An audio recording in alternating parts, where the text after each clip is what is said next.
আমার বড় আপুর নাম ফরিদা। আপুই মূলত বাসার সব কাজ সামলায়, রান্নাবান্না থেকে কাপড় কাচা পর্যন্ত। মা বাবার কাছে ও যেন এক ধরনের ভরসার জায়গা। সেদিন দুপুরে সবাই ঘরের ভেতর ব্যস্ত ছিল। আমি একা ছাদে উঠে নিজের মতো কিছু একটা করছিলাম, এমন কিছু যা কাউকে দেখাতে চাইনি। মনে হচ্ছিল এই জগতে শুধু আমিই আছি। হঠাৎ ঘুরে দেখি ফরিদা আপু চুপচাপ দাঁড়িয়ে আমার দিকে তাকিয়ে আছে। তার চোখ দুটোতে অদ্ভুত এক ধরনের দৃষ্টি, যেন সব বুঝে ফেলেছে অথচ কিছু বলছে না। আমার বুক ধরফর করতে লাগল। মাথা নিচু করে দৌড়ে নেমে গেলাম নিচে। সারাদিন মনে হচ্ছিল আপু হয়তো বাবা মাকে বলে দেবে, কিন্তু রাতে খাবার টেবিলে বসার সময় দেখি আপু আমার দিকে তাকিয়ে মুচকি মুচকি হাসছে। সেই হাসিটা ছিল একেবারে অন্যরকম। মনে হচ্ছিল ওই হাসির ভেতরেই লুকিয়ে আছে হাজারো কথা, যা আমি বুঝতে পারছি, আবার না ও পারছি।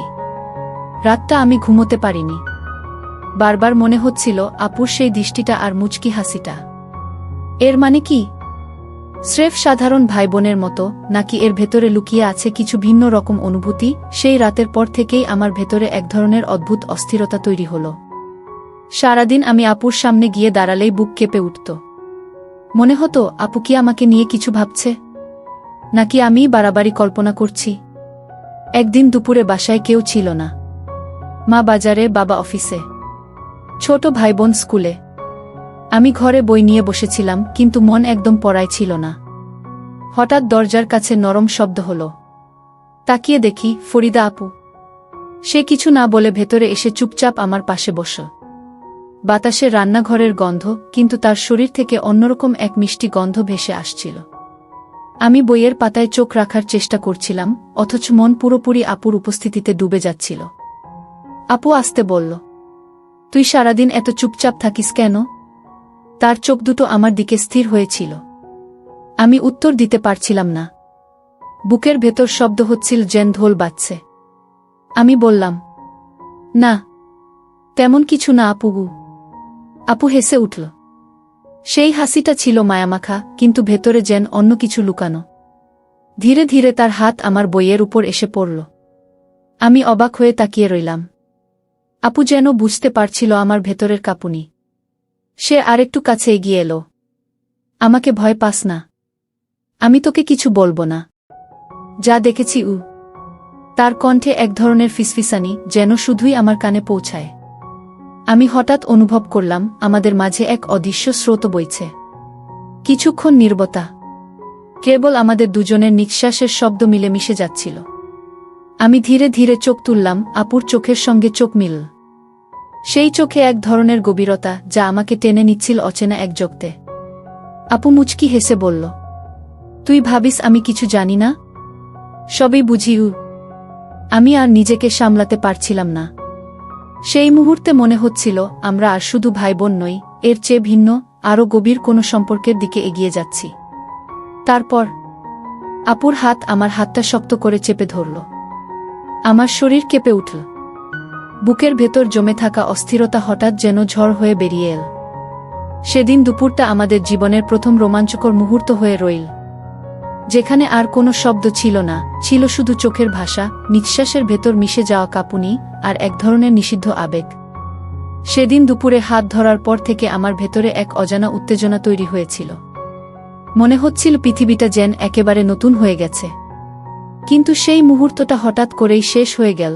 মা বাজার থেকে ফিরে আসায় আপু দ্রুত উঠে দাঁড়িয়ে স্বাভাবিক ভঙ্গিতে কাজকর্মে ব্যস্ত হয়ে গেল। আমি স্তব্ধ হয়ে বসে রইলাম, বুকের ভেতর ঢেউয়ের মতো কাঁপুনি থামছিল না। সেই দিনটার পর থেকে আমাদের মধ্যে এক অদ্ভুত পরিবর্তন এলো। আগে আপু আমাকে ছোট ভাই হিসেবে দেখত, কিন্তু এখন তার দৃষ্টির ভেতর লুকিয়ে থাকত অন্য কিছু। যখনই আমি পড়ার টেবিলে বসি, আপু অকারণে এসে পাশে দাঁড়িয়ে থাকে। রান্নাঘরে গেলে দেখতাম সে ইচ্ছে করেই কথা বলে আমাকে কাছে টেনে নিচ্ছে। একদিন বিকেলে সবাই উঠোনে গল্প করছিল, আর আমি ছাদের রেলিংয়ে হেলান দিয়ে বসেছিলাম। হঠাৎ টের পেলাম পেছন থেকে আপু এসে দাঁড়িয়েছে। আমি ঘুরে তাকাতেই সে মুচকি হেসে বলল, তুই আমাকে ভয় পাস কেন? আমি তোতলাতে তোতলাতে বললাম, না আপু, ভয় না। মানে কি? আপু ধীরে ধীরে এগিয়ে এসে একেবারে আমার কানের কাছে ফিসফিস করে বলল, তোর চোখে সব লেখা থাকে গু। সেই মুহূর্তে আমার শরীর কেঁপে উঠল।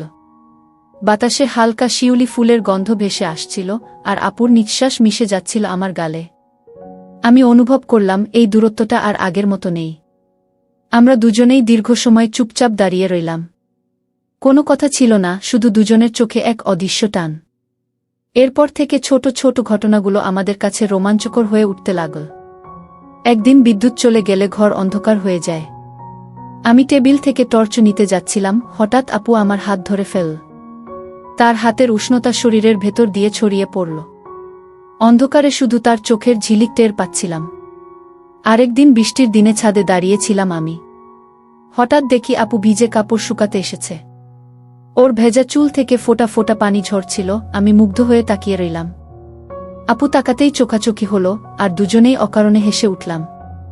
আমার মনে হচ্ছিল আমাদের ভেতরে এক অচেনা সম্পর্ক তৈরি হচ্ছে, যা ভাষায় বোঝানো যায় না। ভাইবোন হিসেবে আমাদের বন্ধন ছিল, কিন্তু এখন সেটা ধীরে ধীরে এক অদৃশ্য সীমা অতিক্রম করছে। এক রাতে সবাই ঘুমিয়ে পড়ার পর আমি বারান্দায় বসেছিলাম। হঠাৎ দরজার শব্দ হলো। দেখি ফরিদা আপু। সে চুপচাপ এসে আমার পাশে বসল। তার চোখ দুটোতে অদ্ভুত শান্তি, কিন্তু ভেতরে যেন আগুন জ্বলছে। সে ধীরে বলল, আমাদের দুজনের মাঝে যা হচ্ছে সেটা কাউকে বলা যাবে না। তুই কি পারবি গোপন রাখতে? আমি কিছু বলতে পারছিলাম না, শুধু মাথা নিচু করে সম্মতি জানালাম। আর সেই মুহূর্তে আমাদের নীরব বোঝাপড়া জন্ম নিল। আমরা দুজনেই জানি এই সম্পর্ক আর শুধু ভাইবোনের সীমায় বাধা নেই, এর ভেতরে এক অদৃশ্য রোমান্স জন্ম নিচ্ছে। সেদিন রাতটা আমাদের জীবনের নতুন অধ্যায়ের শুরু হয়ে রইল। সেই রাতের পর থেকে আমাদের দুজনের মাঝের দূরত্বটা যেন একেবারেই মুছে গেল। আগে যেভাবে আপুর সামনে দাঁড়াতাম, লজ্জা পেতাম, এখন আর তেমনটা থাকতো না। বরং মনে হতো আপুই আমাকে ইচ্ছে করে টেনে নিচ্ছে এক অজানা দিকের দিকে। দিন যত যাচ্ছিল আমাদের মাঝের বোঝাপড়া ততই গভীর হচ্ছিল। কিন্তু এর সঙ্গে সঙ্গে ভেতরে ভেতরে এক ধরনের ভয়ও কাজ করছিল। যদি কেউ টের পেয়ে যায়, যদি মা বা বাবা কোনোদিন বুঝে ফেলে। একদিন সন্ধ্যায় সবাই উঠোনে বসে গল্প করছিল। আমি একপাশে বসেছিলাম, আপু রান্নাঘর থেকে নাস্তা আনছিল। হঠাৎ আমাদের চোখাচোখি হলো। আপু একবার মুচকি হেসে তাকাল, তারপর চোখ নামিয়ে নিল। আমি বুঝতে পারলাম সেই হাসির ভেতরে অদ্ভুত এক গোপন বার্তা আছে। রাত নামতেই আমি ঘরে ঢুকলাম। জানালার পর্দা টেনে বসেছিলাম। হঠাৎ দরজার হালকা শব্দ হলো। আমি চমকে উঠলাম। দরজা খুলতেই দেখি ফরিদা আপু। সে খুব আস্তে ভেতরে ঢুকে দরজা বন্ধ করে দিল। তুই একা বসে আছিস কেন? আপু ফিসফিস করে বলল। আমি বললাম, ঘুম আসছিল না গি। আপু এসে আমার পাশে বসল। বাতাসে হালকা আতর আর শ্যাম্পুর গন্ধ। মুহূর্তেই পুরো ঘর যেন বদলে গেল। সে ধীরে ধীরে আমার হাতটা নিজের হাতে নিয়ে বলল, তুই আমার চোখের দিকে তাকাস না কেন? আমি সাহস করে তাকালাম। তার চোখে এমন এক গভীরতা যা আমার বুক কাঁপিয়ে দিল।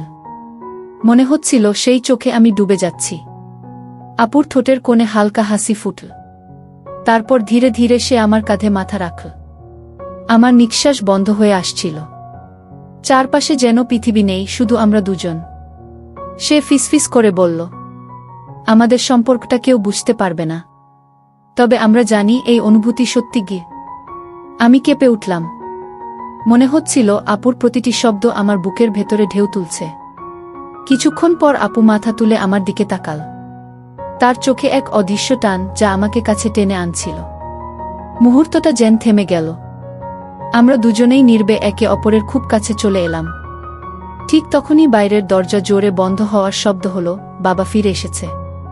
আমরা দুজনেই চমকে উঠলাম। আপু তাড়াতাড়ি উঠে দাঁড়িয়ে বলল, কিছু হয়নি, মনে রাখিস কাউকে যেন টের না পায়। সে দ্রুত ঘর থেকে বের হয়ে গেল। আমি একা বসে রইলাম, বুক ধরফর করছে। মনে হচ্ছিল আমরা যে পথে এগোচ্ছি সেটা আর থামানো যাবে না। কিন্তু সেই পথ ভয়ঙ্করও বটে। সেই রাতটা আমার জীবনের সবচেয়ে অস্থির রাত ছিল। আমি বুঝে গেলাম আমাদের সম্পর্ক আর ভাইবোনের সীমায় নেই। এটা আস্তে আস্তে রোমান্টিক বাঁধনে জড়িয়ে যাচ্ছে। আর সেই বাঁধন যতই লুকানো থাকুক, একদিন না একদিন আমাদের পুরোপুরি গ্রাস করবে। বাবার হঠাৎ দরজার শব্দে সেদিন রাতটা শেষ হয়ে গেলেও আমাদের ভেতরের আগুন একেবারেই নিভল না। বরং দিন যত যাচ্ছিল সেই আগুন যেন আরও ছড়িয়ে পড়ছিল। পরদিন সকালে সবাই যখন ব্যস্ত, আমি চুপচাপ বারান্দায় দাঁড়িয়েছিলাম। হঠাৎ দেখলাম ফরিদা আপু কাপড় মেলতে এসেছে। সূর্যের আলোয় তার মুখে অদ্ভুত একটা লাবণ্য ঝলমল করছিল। আমি অন্যমনস্ক হয়ে তাকিয়ে আছি, হঠাৎ আপুর চোখ আমার চোখের সঙ্গে আটকে গেল। সে মুচকি হেসে ধীরে বলল, এভাবে তাকিয়ে থাকিস কেন? আমি তোতলালাম, না মানে কিছু না গি। আপু কাছে এসে বলল, তোর চোখ সব বলে দেয়, লুকানোর চেষ্টা করিস না গি। সেই মুহূর্তে আমি অনুভব করলাম আমাদের মাঝে আর কোনো দেয়াল নেই। সেদিন দুপুরে সবাই ঘুমাচ্ছিল। গরম হাওয়া বইছিল, চারপাশ নিস্তব্ধ। আমি পড়ার টেবিলে বসে থাকার ভান করছিলাম, অথচ বুকের ভেতর শুধু আপুর চিন্তাই ঘুরছিল। হঠাৎ দরজার কপাট হালকা কোকিয়ে উঠল। আমি ঘুরে দেখি, আবারও ফরিদা আপু। সে আস্তে দরজা বন্ধ করে ভেতরে ঢুকল। চোখে মুখে কেমন এক রহস্যময় ভঙ্গি। পড়াশোনা বাদ দে, আমার সঙ্গে চল। আমি অবাক হয়ে তাকালাম। কোথায়? ছাদে। আমি কিছু না বলে উঠে দাঁড়ালাম। আমরা দুজন নিঃশব্দে সিঁড়ি ভেঙে ছাদে উঠলাম। চারপাশে কেবল রোদের আলো আর হালকা বাতাস। আপু এসে রেলিংয়ের পাশে দাঁড়াল। বাতাসে তার চুল উড়ছিল। আমি মুগ্ধ হয়ে তাকিয়েছিলাম। হঠাৎ আপু ফিরে আমার দিকে তাকাল। সেই দৃষ্টিতে যেন অদৃশ্য এক টান ছিল। সে আস্তে এগিয়ে এসে আমার হাতটা নিজের হাতে নিল। আমার শরীর কেঁপে উঠল। ভয় পাস না, আমি তোর গু। এই শব্দগুলো আমার বুকের ভেতরে ঝড় তুলল। আমি চুপ করে দাঁড়িয়ে রইলাম, শুধু অনুভব করলাম আমাদের দুজনের নিঃশ্বাস এক হয়ে যাচ্ছে। হঠাৎ আপু আরও কাছে এসে ফিসফিস করে বলল, আমাদের এই গোপন সম্পর্ক কেউ যেন বুঝতে না পারে। কিন্তু মনে রাখিস, এই অনুভূতি কখনো মিথ্যে নয়। তার চোখের ভেতর এত গভীর টান ছিল যে আমি আর তাকাতে পারছিলাম না। মাথা নিচু করতেই আপু আমার কাঁধে আলতো হাত রাখল। সেই ছোঁয়া আমাকে কাঁপিয়ে দিব। আমরা যখন ছাদে দাঁড়িয়ে, ঠিক তখনই হঠাৎ নিচ থেকে মায়ের ডাক ভেসে এল, ফরিদা, কোথায় গেলি? আমরা দুজনই চমকে উঠলাম। আপু দ্রুত আমার হাত ছাড়ল, চোখের ইশারায় বল, কিছু বলিস না গি। তারপর সিঁড়ি দিয়ে নেমে গেল, যেন কিছুই হয়নি। আমি একা দাঁড়িয়ে থাকলাম ছাদের রেলিং ধরে। বুকের ভেতর ধুকপুকানি থামছিল না। মনে হচ্ছিল আমরা যতই গোপন রাখতে চাই, এই সম্পর্কটা ধীরে ধীরে এমন জায়গায় যাচ্ছে যেখান থেকে আর ফেরা যাব। সেদিন রাতে আমি আবার বারান্দায় বসেছিলাম। হঠাৎ পেছনে হালকা শব্দ হলো। ঘুরে দেখি ফরিদা আপু দাঁড়িয়ে আছে। সে আস্তে এসে বলল, আজ সারাদিন তোকে না দেখে থাকতে পারলাম না গি। আমার বুকের ভেতর কেমন করে উঠল। আপু কাছে এসে বলল, প্রতিশ্রুতি দে, তুই কখনো আমাকে ছাড়বি না গি। আমি এক মুহূর্তও দেরি করিনি। মাথা নাড়িয়ে বললাম, কখনো না গি। আপুর চোখ ঝিলমিল করে উঠল। সে আস্তে আমার হাতের আঙুলগুলো জড়িয়ে ধরল। সেই মুহূর্তে মনে হচ্ছিল আমরা পৃথিবীর সব নিয়ম ভেঙে এক অজানা জগতে ঢুকে পড়েছি। আর সেদিন রাতেই আমাদের সম্পর্কটা শুধু রোমাঞ্চ নয়, গভীর আবেগের বাঁধনে বেঁধে গেল। সেদিন রাতের প্রতিশ্রুতির পর থেকে আমাদের ভেতরে এক অদ্ভুত শান্তি নেমে এলো। মনে হচ্ছিল আমরা দুজনেই বুঝে গেছি, এ পথ থেকে আর ফেরার কোনো উপায় নেই। কিন্তু সেই শান্তির আড়ালে লুকিয়েছিল ভয়। ভয়, যদি কেউ টের পেয়ে যায়। পরদিন সকালে আমি পড়ার ভান করে টেবিলে বসেছিলাম। বইয়ের পাতায় চোখ রাখলেও মন ছিল একেবারে অস্থির। বারবার মনে হচ্ছিল, গত রাতের প্রতিশ্রুতিটা কি সত্যিই রাখা সম্ভব? ঠিক তখনই দরজার পাশে হালকা শব্দ হলো। আমি তাকিয়ে দেখি ফরিদা আপু। সে হেসে ভেতরে ঢুকল, হাতে এক কাপ চা আমার টেবিলে রেখে বলল, পড়াশোনায় মন নেই তাই না? আমি অবাক হয়ে তাকালাম। আপুর চোখ দুটো যেন আমার মনের ভেতরটা পড়ে ফেলছে। তুই আমার চোখ থেকে কিছু লুকাতে পারবি না ঘে। তারপর সে চুপচাপ আমার পাশে বসে পড়ল। চায়ের কাপ থেকে ধোঁয়া উঠছিল, আর তার হাত আলতোভাবে আমার হাত ছুঁয়ে গেল। সেই ছোঁয়া আমাকে পুরো শরীর কাঁপিয়ে দিল। সেদিন দুপুরে মা বাবা ঘুমাচ্ছিলেন।